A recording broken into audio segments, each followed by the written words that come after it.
Hello friends, स्वागत है आपका अपने YouTube channel only exam fact में। फ्रेंड, आज अपन लोग बात करेंगे उत्तराखंड के उपनाम वाले प्रमुख स्थल के बारे में। उत्तराखंड के वो स्थल जिनका कोई ना कोई उपनाम है और वहां से सीधा एक क्वेश्चन आ जाता है। आपको पता है Uttarakhand forest guard group C के अंतर्गत जो भी एग्ज़ाम होता है, ठीक ना, उसमें 40 नंबर उत्तराखंड स्पेशल से आते हैं, ठीक ना। तो ये मायने रखते हैं क्योंकि 40 नंबर किसी स्पेशल स्टेट से पूछना बहुत इंपॉर्टेंट बात होती है। तो यहाँ से क्वेश्चन आ जाएंगे तो आप सीधा आंसर लगा के आओगे, ठीक ना। तो एक क्वेश्चन मान के चलो उत्तराखंड उपनाम से आना ही आना है। तो चलिए करते हैं शुरू और देखते हैं किस प्रकार और कैसे क्वेश्चन बनते हैं, क्या उपनाम है और कैसे उपनाम है, आप कैसे याद करेंगे, सारा डिस्कस करूंगा। हालांकि याद करने का तरीका तो मैंने आपको पहले बता रखा, ठीक ना। चलिए तो देखो कौन कौन से उपनाम हैं। यहाँ पर जो मैंने लिख रखे हैं ये सारे उपनाम है। यहाँ पर ये मैंने जो यहाँ पर जो मैंने लिख रखे हैं ये सारे स्थल हैं, क्लियर। चलिए तो सबसे पहले देखते हैं पॉइंट नंबर 1, टिप इन टॉप। यहां पर लिखा है टिप इन टॉप, किस का उपनाम है, किस स्थल का उपनाम है? तो आपको आंसर बताना है तपोवन। क्या? तपोवन। और ये जो तपोवन है ना, ये उत्तरकाशी के अंतर्गत पड़ता है। किसके अंतर्गत पड़ता है? उत्तरकाशी के अंतर्गत पड़ता है, ठीक ना। चलिए नेक्स्ट पॉइंट ये रहा आपके सामने, संस्कृत नगरी। संस्कृत नगरी किसका उपनाम है आपको बताना है। जब आपके सामने ऑप्शन आएगा संस्कृत नगरी तो आप आंसर लगाओगे हरिद्वार को और ऋषिकेश को। क्या? हरिद्वार और ऋषिकेश को। अब आपके माइंड में एक सवाल उठता होगा कि सर ये दोनों क्यों हैं? तो मैं बता दूं, यहां पर देखो ये जो पड़ता है ये पड़ता है ऋषिकेश और इसके जस्ट नीचे यहां पर ये पड़ता है हरिद्वार, ठीक ना।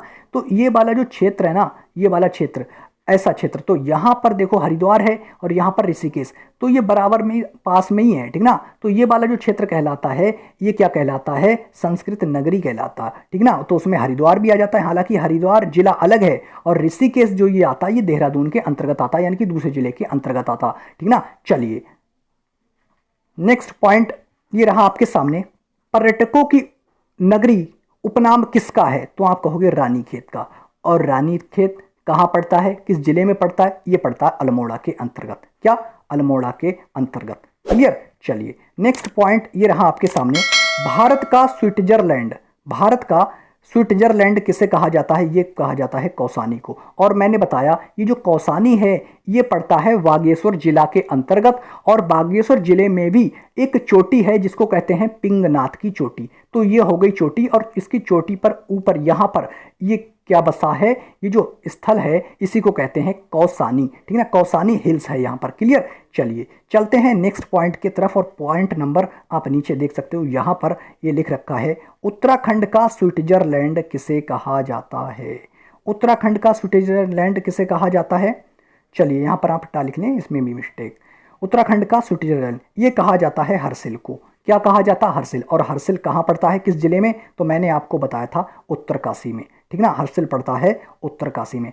चलिए चलते हैं नेक्स्ट पॉइंट की तरफ, और पॉइंट नंबर आप यहां पर देख सकते हो, उत्तराखंड का मिनी स्विट्जरलैंड किसे कहा जाता है? उत्तराखंड का मिनी स्विट्जरलैंड किससे कहा जाता है? बहुत इंपॉर्टेंट ये क्वेश्चन है। ये कहा जाता है चोपता को, ठीक ना। और चोपता किस जिले में पड़ता है? रुद्रप्रयाग में। कहां पड़ता है? रुद्रप्रयाग में एक स्थल है चोपता, जिसको कहा जाता है उत्तराखंड का मिनी स्विट्जरलैंड। उत्तराखंड का स्विट्जरलैंड कहा जाता है हर्सिल को, जो पड़ता है उत्तरकाशी के अंतर्गत, और भारत का जो स्विट्जरलैंड है वो कहा जाता है कौसानी को, क्लियर। चलिए गंगा का मायका किसे कहा जाता? गंगा का मायका कहा जाता है मुखबा को, ठीक ना। किसको? मुखबा को। और ये मुखबा पड़ता कहां है?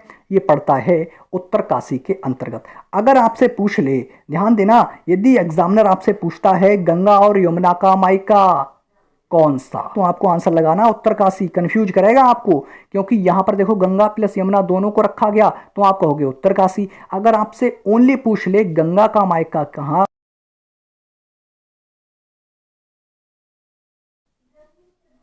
तो आप कहोगे मुखबा, क्लियर। चलिए नेक्स्ट पॉइंट ये रहा आपके सामने, गोल्डन वैली किसे कहा जाता है? आप आंसर लगाओगे बागेश्वर को, ठीक है ना। गोल्डन वैली कहा जाता है बागेश्वर को, और बागेश्वर को ही उत्तर का वाराणसी भी कहा जाता है, क्लियर। उत्तर का वाराणसी भी कहा जाता है। इंपॉर्टेंट पॉइंट था ये, चलिए यहाँ पर देखो द्वारहाट, सबसे पहले ये द्वारहाट या द्वारहाट ये पड़ता कहाँ है, ये पड़ता है अल्मोड़ा में।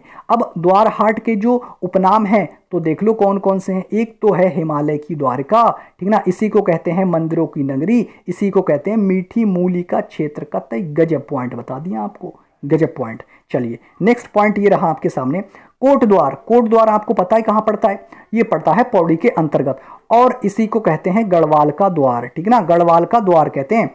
काठ गोदाम को क्या कहते हैं, कुमाऊं का द्वार, ठीक ना। बाल मिठाई का घर किसे कहते हैं, बताना आप।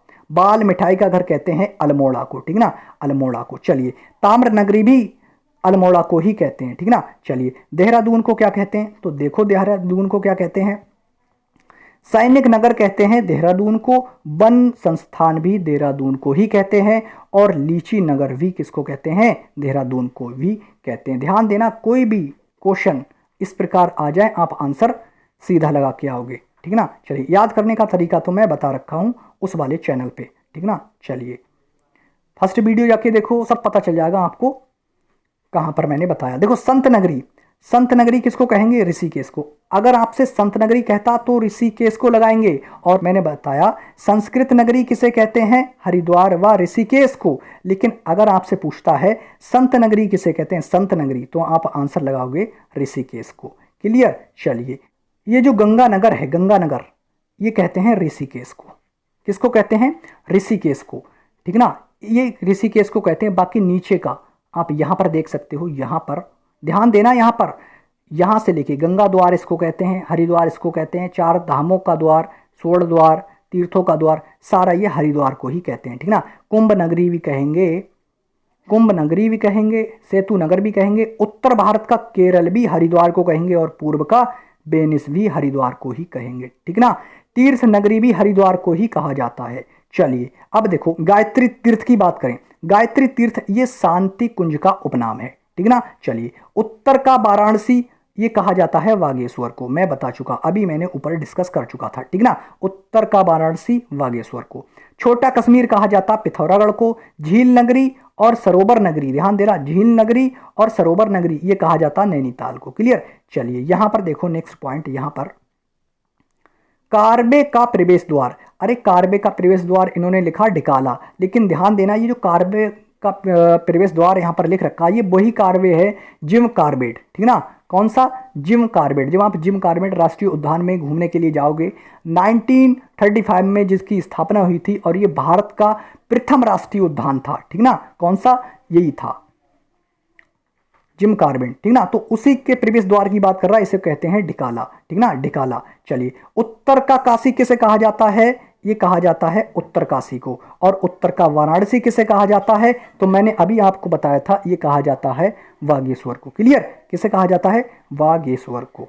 चलिए यहां पर देखो नेक्स्ट पॉइंट, फलोद्यान का देश किसे कहा जाता है, ये कहा जाता है मुक्तेश्वर को, या इसी को आचर्ड कंट्री भी कहा जाता है मुक्तेश्वर को। बताना मुक्तेश्वर कहां पड़ता है, तो मुक्तेश्वर ये पड़ता है नैनीताल के अंतर्गत, ठीक ना। अब देखो चौबटिया, ये पड़ता है अल्मोड़ा के अंतर्गत, ठीक ना। चौबटिया इसको कहा जाता है ओम पर्वत या छोटा कैलाश, ठीक ना, हाँ इसी का उपनाम है। चलिए जोहार क्षेत्र का प्रवेश द्वार, ये आदि कैलाश को कहा जाता है, ये पड़ता है पिथौरागढ़ के अंतर्गत, ये पड़ता है पिथौरागढ़ के अंतर्गत।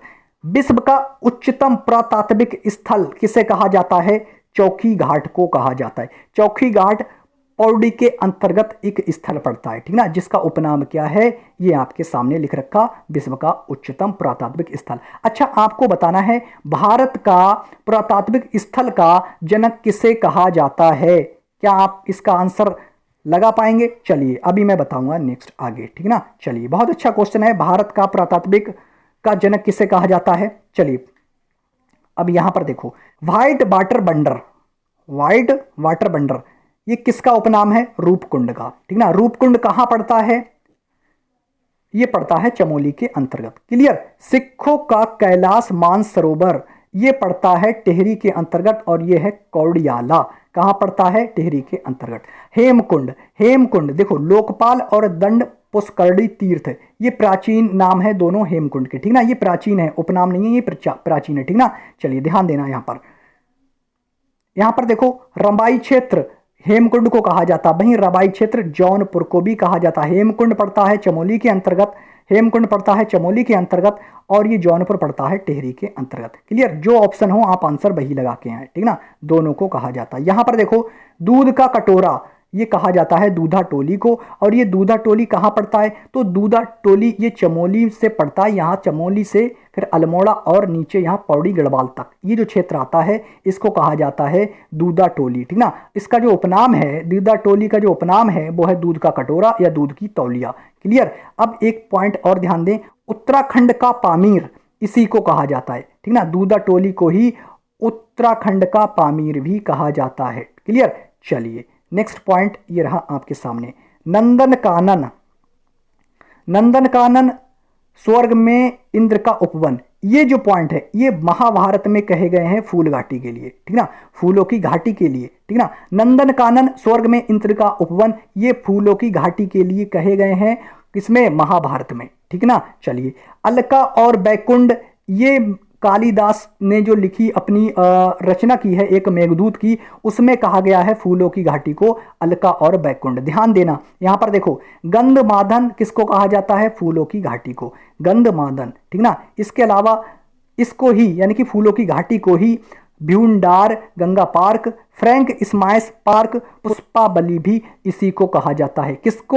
किसको फूलों की घाटी को। क्लियर। चलिए अच्छे तरीके से मैंने बताया है और लोकेशन भी पुट कराई है कहां पर क्या है, ठीक ना। चलिए यहां पर देखो नेक्स्ट पॉइंट, फूलों का बुग्याल, ये किसे कहा जाता है, ये कहा जाता है गरसांव बुग्याल जो जोशीमठ के अंतर्गत पड़ता है, ठीक ना। केदार जीव किसे कहा जाता है, थल केदार को कहा जाता है, जो थल केदार कहां पड़ता है, पिथौरागढ़ के अंतर्गत पड़ता है, ठीक ना। रंगीलो बैराट, इसमें दो क्षेत्र आ जाते हैं। रंगीला बैराट किसे कहा जाता है, गेबाड़ क्षेत्र आ जाता है जो अल्मोड़ा के अंदर, और कुछ क्षेत्र ये आता है, यहां अल्मोड़ा नहीं उत्तरकाशी लिखना, ठीक ना, उत्तरकाशी का कुछ क्षेत्र आ जाता। चलिए नेक्स्ट पॉइंट ये रहा आपके सामने, मूर्तियों का भंडार किसे कहा जाता है, लाख मंडल, और ये कहां पड़ता है, देहरादून के अंतर्गत। क्लियर, देहरादून के अंतर्गत पड़ता है मूर्तियों का भंडार लाख मंडल, ठीक ना। चलिए नेक्स्ट पॉइंट ये रहा आपके सामने, भारत का एडिनबरा, भारत का एडिनबरा ये कहा जाता है मसूरी को, पर्वतों की रानी ये कहा जाता है मसूरी को। क्लियर। गंगोत्री यमुनोत्री मंदिर का प्रवेश द्वार इसी मसूरी को ही कहा जाता है, लेकिन गंगा और यमुना का मायका उत्तरकाशी को कहा जाता है, गंगोत्री और यमुनोत्री मंदिर का प्रवेश द्वार मसूरी को कहा जाता है, ठीक ना। अब देखो यहीं पर एक पॉइंट और, दून का ताज भी मसूरी को ही कहा जाता है, किसको, मसूरी को। किसका ताज, दून का ताज। क्लियर। चलिए यहां पर देखो गर्म पानी, मसूरी कहां पड़ता है, ये पड़ता नैनीताल के अंतर्गत, ठीक ना, ये मसूरी पड़ता नैनीताल के अंतर्गत। नेक्स्ट पॉइंट ये देखो, गर्म पानी ये है गंगानी का उपनाम, ठीक ना, ये जो गंगानी है इसका उपनाम है गर्म पानी, और ये जो पड़ता है गर्म पानी या गंगानी ये पड़ता है उत्तरकाशी के अंतर्गत। क्लियर। चलिए नेक्स्ट पॉइंट ये रहा आपके सामने, औली का उपनाम क्या है, संजीवनी शिखर के नाम से जाना जाता है, ठीक ना। ध्यान केंद्र किसको कहा जाता है, तपोवन को, ठीक ना, ये जोशीमठ के अंतर्गत आता। अब आपके माइंड में एक पॉइंट और आया होगा, जो देखो ये जो तपोवन है ये पड़ता है जोशीमठ के अंतर्गत, ठीक ना, ये जो तपोवन है ये पड़ता है जोशीमठ के अंतर्गत, तो ये जो आता है ये आता है चमोली के अंतर्गत, चमोली के, ठीक ना। जो तपोवन चमोली के अंतर्गत आता है उसे कहा जाता है ध्यान केंद्र, और जो आता है उत्तरकाशी के अंतर्गत तपोवन उसको कहा जाता है टिप इन टॉप। फर्स्ट पॉइंट आप यहां पर देख सकते हो, ठीक ना, यहां पर तपोवन। क्लियर। चलिए तैयारी आप करते रहें, ध्यान देना अभी मैं दिवाली तक बहुत बिजी हूं, लेकिन मैं आपका जल्द से जल्द फुल सिलेबस कराऊंगा। बाकी मिलते हैं नेक्स्ट वीडियो में, टाटा बाय बाय। यदि आपकी कोई क्वेरी हो, किसी प्रकार का कोई क्वेश्चन हो तो कमेंट बॉक्स में अपनी राय दें, मैं हर एक कमेंट का अधिकतर जवाब देने की कोशिश करता हूं, और यदि जवाब नहीं दे पाता हूं तो कोई बात नहीं, लेकिन हर एक का रिप्लाई पढ़ लेता हूं और नेक्स्ट वीडियो में उसके जवाब का आंसर देने की कोशिश करता हूं। बाकी मिलते हैं नेक्स्ट वीडियो में, टाटा बाय बाय।